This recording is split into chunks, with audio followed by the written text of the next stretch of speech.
جس میں ایک دائی کی اہم خصوصیات کو بیان کیا گیا ہے، اور وہ یہ ہے کہ من احسن قولا ممن دعا الی اللہ وعمل صالحا وقال اننی من المسلمین، یعنی اس شخص سے اچھی بات اور کس شخص کی ہوگی جس نے اللہ کی طرف بلایا، نیک عمل کیا اور کہا کہ میں مسلمان ہوں۔ اس ارشاد کی پوری اہمیت محسوس کرنے کے لیے نگاہ میں یہ بات رکھنی ضروری ہے کہ جن حالات میں یہ بات کہی گئی ہے وہ مکہ معظمہ کے حالات ہیں جب رسول اللہ صلی اللہ علیہ وسلم اور آپ کے پیرووں پر انتہائی شدید مظالم کیے جا رہے تھے، اور وہاں یہ کہنا کوئی آسان کام نہیں تھا کہ آدمی کھڑے ہو کر صاف صاف یہ اعلان کرے کہ میں مسلمان ہوں۔ یہ بات کہنے کے معنی یہ تھے کہ گویا آدمی درندوں کو دعوت دے رہا ہے کہ میرے اوپر حملہ آور ہو جاؤ۔ اس بات کو پیش نظر رکھ کر دیکھیے، پہلی بات یہ فرمائی کہ بہترین قول اس شخص کا ہے جو اللہ کی طرف بلائے۔ دوسرے الفاظ میں ایک داعی حق کی خصوصیت یہ ہے کہ اس کی دعوت اللہ کی طرف ہو، کوئی دنیاوی غرض اس کے پیش نظر نہ ہو، نہ قومی، نہ وطنی، نہ خاندانی، نہ کسی قسم کی مادی غرض، کوئی دوسری غرض اس کے پیش نظر نہ ہو، خالص اللہ کی دعوت کی طرف دعوت دے۔ اور اللہ کی طرف دعوت دینے کا مطلب سیدھا سادہ یہ ہے، اگر آدمی قرآن مجید پر نگاہ رکھے، کہ اللہ کی توحید کی طرف دعوت دی جائے، اس بات کی طرف لوگوں کو دعوت دی جائے کہ کسی کی بندگی، کسی کی عبادت، کسی کی پرستش خدا کے سوا نہ کی جائے، کسی سے خوف اور طمع خدا کے سوا نہ رکھا جائے، اور خدا ہی کے احکام اور اس کے فرامین کی اطاعت کی جائے، اسی کی رضامندی، اسی کی خوشنودی حاصل کرنے کے لیے تمام کوششیں کی جائیں، اور آدمی دنیا میں جو کام بھی کرے وہ یہ سمجھتے ہوئے کرے کہ میں کسی کا بندہ ہوں اور اس کے سامنے مجھ کو جا کر جواب دہی کرنی۔ خدا کی طرف دعوت دینے کا مختصر مفہوم یہ ہے جو قرآن سے معلوم ہوتا ہے، اور قرآن میں داعی کی اولین خصوصیت یہ بیان کی گئی ہے کہ اس کی دعوت خالص اللہ کی بندگی کی طرف ہو، خالص اللہ کی پرستش اور اس کی عبادت کی طرف ہو، خالص اس کی اطاعت کی طرف ہو اور اس کے قانون کی پیروی کی طرف ہو۔ دوسری بات جو اس میں فرمائی گئی ہے وہ یہ ہے کہ وَعَمِلَ صَالِحًا، نیک عمل کرے۔ اس کا ذرا سا بھی آدمی غور کرے تو اس کا مفہوم صاف اس کی سمجھ میں آ جائے گا کہ اللہ کی طرف دعوت دینے والے کا اپنا عمل اگر درست نہ ہو تو پھر اس کی دعوت کا کوئی اثر نہیں ہو سکتا۔ جس چیز کی طرف وہ دعوت دے رہا ہے اس کا مجسمہ ہونا چاہیے اس داعی کو، اس کی اپنی زندگی میں خدا کی نافرمانی کا کوئی اثر نہ پایا جائے، اس کے اخلاق ایسے ہونے چاہیے کہ کوئی شخص اس کے دامن پر ایک دھبا نہ دکھا سکے، اس کے گرد و پیش کا ماحول، اس کا معاشرہ، اس کے دوست، عزیز، اقارب سب جانتے ہوں کہ یہ ہمارے اندر نہایت بلند اور پاکیزہ کیریکٹر کا انسان ہے۔ رسول اللہ صلی اللہ علیہ وسلم کی اپنی زندگی اس بات کی شہادت دیتی ہے کہ اللہ کی طرف دعوت دینے کے لیے کھڑے ہونے سے پہلے 40 سال تک وہ معاشرہ جس میں آپ رہے اس میں کوئی ایک فرد بھی ایسا نہ تھا کہ جو آپ کی بلندی اخلاق کا قائل نہ ہو، آپ کی طاہر اور پاکیزہ زندگی کا قائل نہ ہو۔ اس حد تک لوگ قائل تھے کہ جو آپ سے قریب ترین تھے، جن سے آپ کی زندگی کا کوئی پہلو چھپ نہیں سکتا تھا، وہ اتنے آپ کے معتقد تھے کہ جب آپ نے نبوت کا اعلان کیا تو سب سے پہلے انہوں نے اقرار کیا۔ حضرت خدیجہ رضی اللہ عنہ 15 سال سے رسول اللہ صلی اللہ علیہ وسلم کی زوجیت میں تھی، اور کوئی کم سن عورت نہیں تھی، بلکہ رسول اللہ صلی اللہ علیہ وسلم سے 15 برس بڑی تھی۔ اس کے معنی یہ ہے کہ جس وقت آپ نے نبوت کا دعویٰ کیا ہے اس وقت ان کی عمر 55 سال تھی، اور 40 سال کی عمر سے وہ آپ کی زوجیت میں تھی۔ ایک ایسی پختہ سن رسیدہ دانشمند عورت جو بیوی کی حیثیت سے اپنے شوہر کے ساتھ 15 سال رہی ہو، اس سے شوہر کا کوئی عیب چھپ ہی نہیں سکتا۔ دنیاوی اغراض کے لیے ایک بیوی اپنے شوہر کے ساتھ تمام اس کے ناجائز کاموں میں شریک ہو سکتی ہے، لیکن اس پر ایمان نہیں لا سکتی۔ پایا آدمی ہے کہ یہ خدا کا رسول ہو سکتا ہے اور ہونا چاہیے۔ تو وہ آپ کی اس حد تک معتقد تھی نبوت سے پہلے کہ جب آپ نے نبوت کا ماجرا ان کے سامنے پیش کیا تو انہوں نے ایک لمحے کا تأمل کیے بغیر اس کو تسلیم کیا۔ اسی طرح دوسرے شخص سیدنا زید بن حارثہ تھے، جو غلام کی حیثیت سے رسول اللہ صلی اللہ علیہ وسلم کے گھر میں آئے تھے نبوت سے 15 برس پہلے، اور ان کی عمر اس وقت 15 سال کی تھی۔ جب رسول اللہ صلی اللہ علیہ وسلم نبی مقرر ہوئے ہیں اس وقت وہ 30 سال کی عمر کے تھے۔ اس کے معنی یہ ہے کہ 15 سال ان کو رسول اللہ صلی اللہ علیہ وسلم کے گھر میں رہ کر ہر پہلو سے آپ کی زندگی کو دیکھنے کا موقع ملا تھا، اور وہ اتنے آپ کے معتقد تھے کہ جب ان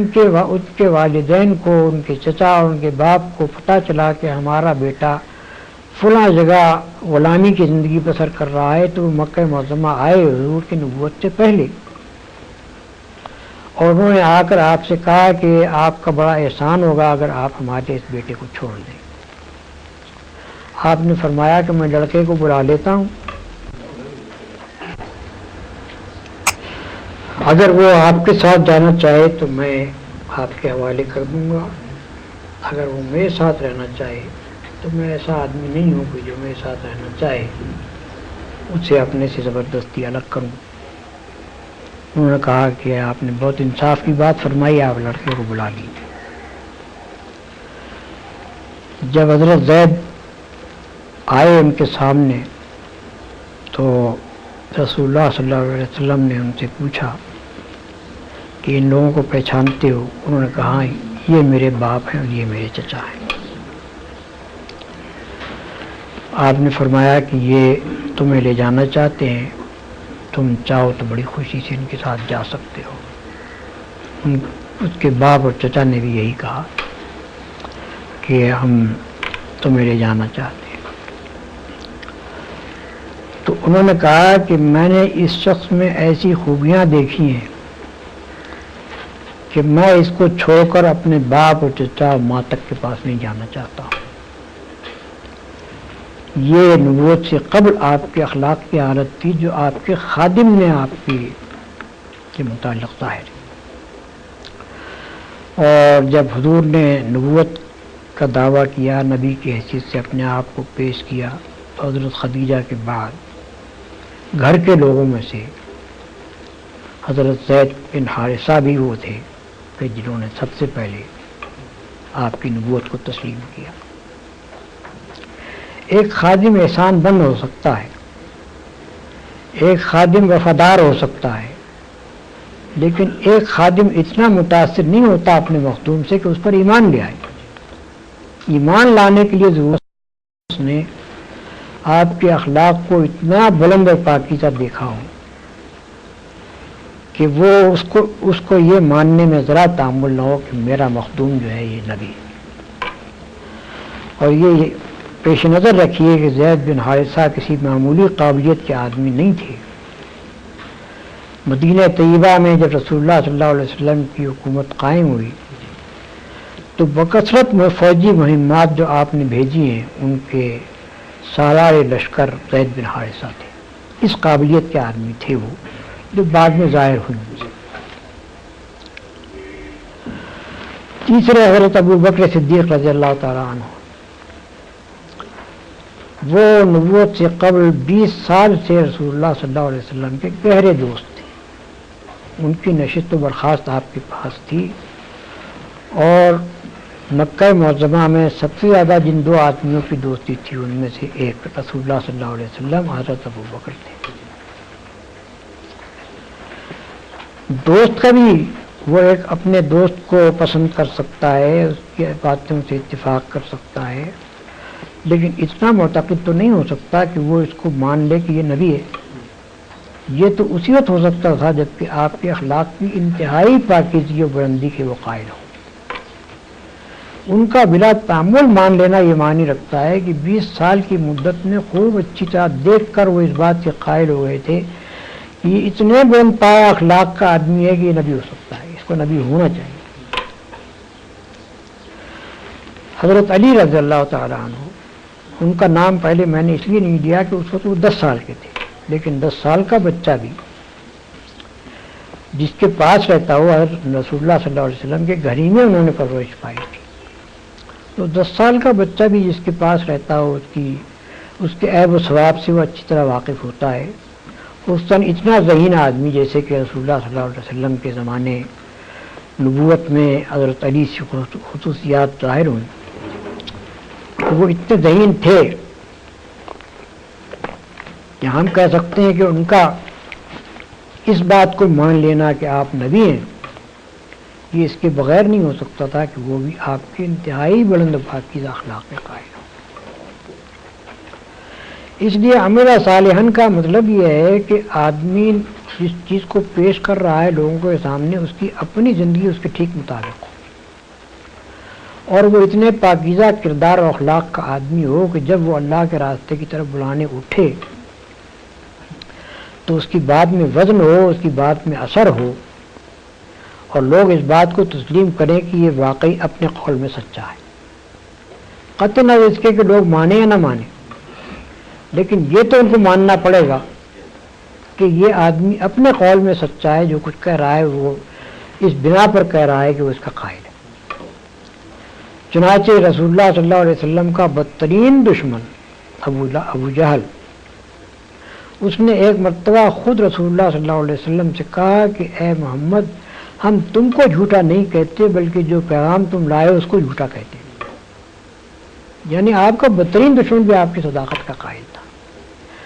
تو داعی کی دوسری بڑی خصوصیت یہ ہے. تیسری خصوصیت جیسا کہ میں نے بیان کیا کہ مکہ معظمہ کے اس ماحول میں کسی شخص کا اٹھ کر کہنا کہ میں مسلمان ہوں معمولی بات نہیں تھی. تو اللہ کی طرف دعوت دے، پاکیزہ عمل رکھنے والا ہو، اور بدترین دشمنوں کے ماحول کے درمیان بھی وہ اپنے مسلمان ہونے سے انکار نہ کرے، اپنے مسلمان ہونے کو چھپائے نہیں، اپنے مسلمان ہونے کا اقرار کرنے سے نہ شرمائے، نہ جھجکے، نہ ڈرے، بلکہ کھلا اٹھ کر کہے کہ ہاں میں مسلمان ہوں، جو کچھ جس کا جی چاہے کر لیں. دوسرے الفاظ میں اس کے معنی یہ ہے کہ داعی میں تیسری بڑی اہم خصوصیت یہ ہونی چاہیے کہ وہ نہایت جری آدمی، نہایت بہادر آدمی، بزدل آدمی کا کام خدا کے راستے کی طرف دعوت دینا نہیں ہے. ذرا سی چوٹ لگے اور جو بلبلے کی طرح بیٹھ جائے وہ آدمی خدا کے راستے کی طرف دعوت نہیں دے سکتا. خدا کے راستے کی طرف دعوت جو شخص دے سکتا ہے وہ ہے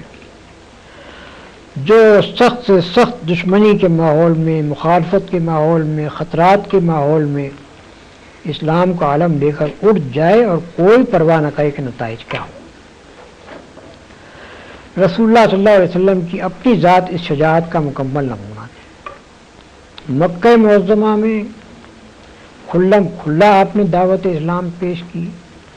ان لوگوں کے درمیان پیش کی جو آپ کے خون کے پیاسے ہو گئے،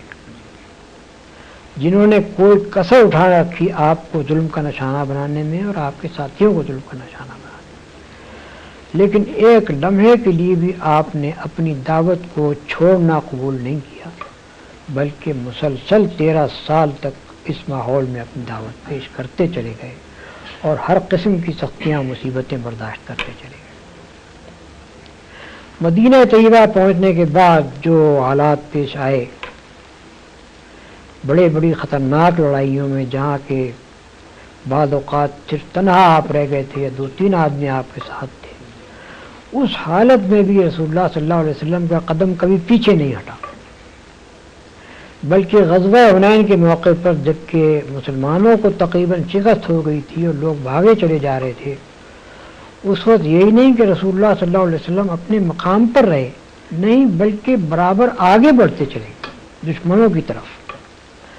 اور اس بات کو چھپایا بھی نہیں کہ میں کون ہوں۔ فرمایا کہ انا النبی لا کذب، انا ابن عبد المطلب، میں نبی ہوں، جھوٹا نہیں ہوں، میں ابن عبد المطلب ہوں۔ یا دوسرے الفاظ میں آپ نے عین حالت جنگ میں، اس وقت جب کہ آپ بالکل 2-3 آدمیوں کے ساتھ تنہا رہ گئے تھے اور دشمنوں کے نرغے میں تھے، اس وقت بھی علل اعلان یہ کہا کہ ہاں میں نبی ہوں۔ تو اتنا شجاع اور بہادر ہونا چاہیے اس شخص کو جو اللہ کے راستے میں دعوت دینے کے لیے کھڑا ہو۔ اگر کسی شخص کے اندر ہمت اور جرأت اور بہادری موجود نہ ہو تو وہ اس راستے میں کھڑا نہیں ہو سکتا، کھڑا ہوگا بھی تو اپنی بزدلی کی وجہ سے الٹا اس مشن کو نقصان پہنچا دے گا۔ بس یہ چند مختصر باتیں تھیں جو میں نے آپ کے سامنے بیان کی ہیں۔